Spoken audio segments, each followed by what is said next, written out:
એમાં આમ કે અમે પોલીસ ઓફિસ થોડા પોલીસની જે સાથે રહીને અમે આજે આમ કે આ રીધી સીધી હાઉસિંગના વિસ્તારમાં આવેલા છીએ અને અહીંયા જે આમ કે બિન અધિકૃત વીજ જોડાણ જોવા મળે છે એને અમે અત્યારે ઉતારીને વીજ ચોરીમાં બુક કરેલું છે. ડીજીપી સાહેબ દ્વારા એક લિસ્ટ બનાવવામાં આવ્યું છે. શું તમને એક લિસ્ટ આપેલું છે કે આટલા કનેક્શન આપવાના છે?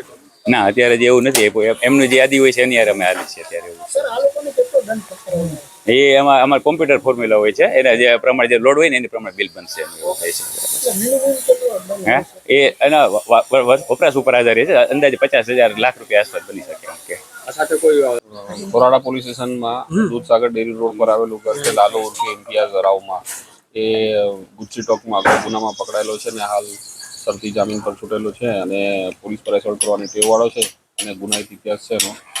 શરીર વિરુદ્ધના ગુનાઓ ઘણા કર્યા છે. તો એના ઘરે આજે આવેલ છે જેવી પોલીસ અધિકારી સાથે જીવીના અધિકારીઓ સાથે લાઇટનું ગેરકાયદેસર કનેક્શન હોય ને એને હટાવવાની કામગીરી ચાલુ છે.